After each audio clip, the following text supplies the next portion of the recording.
안녕하십니까, 팬더 원장입니다. 지난 시간에는 체하지 않았는데 체한 거와 같은 것, 기분이 나빠서 밥맛이 떨어졌는데, 아니면은 걱정거리가 많아서 밥을 먹지 못하는데 체한 것으로 해서 치료를 하면 안 된다라는 것을 설명을 해드렸는데요. 이번 시간에는 그러면 과연 진짜 체한 게 뭐냐, 한의원이나 한방병원에 이제 내원하는 환자들을 보면 이거는 체한 게 아닌데도 불구하고 환자분들은 계속 오셔서 하는 얘기가 체했다라고 호소를 하시는 경우가 꽤나 많습니다. 만성 위염이라든지 위축성 위염이라든지 적극적으로 치료를 받아야 될 상황인데, 환자분들은 아니다, 나는 분명히 괜찮았는데 오늘 점심에 김밥을 먹었는데 그것이 체했다, 이 이야기를 하시는 거죠. 물어보면은 어제도 체하셨어요.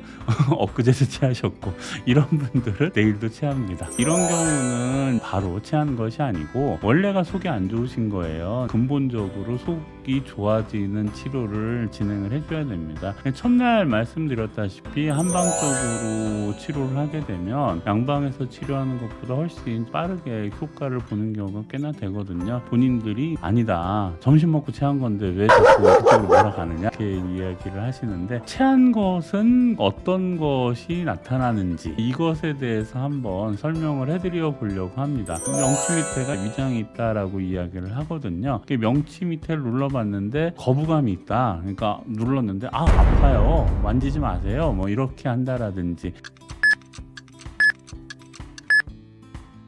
어느 정도 그 시간이 지나면 명치 밑에가 아니라 한방에서는 이제 중환이라고 이야기를 하는데, 명치 밑과 배꼽 사이에 있는 혈자리에 해당되는 부분을 누르면 통증이 나타나는 경우가 있습니다. 이런 경우는 원래 속이 안 좋은 겁니다. 지금 점심 먹고 체했다라고 하면은 이것이 밑으로 아직 내려가지 않았기 때문에 명치 밑으로 해서 거부감이 있고 눌렀을 때 통증이 있다라고 하면 당연히 이것은 체한 겁니다. 어느 정도 시간이 지났음에도 불구하고 12시간이 지났다, 심지어는 24시간이 지났다 라고 함에도 불구하고 계속 명치 밑에가 불편하다, 대변을 보게 되면 대변에서 음식 냄새가 나는 경우가 있습니다.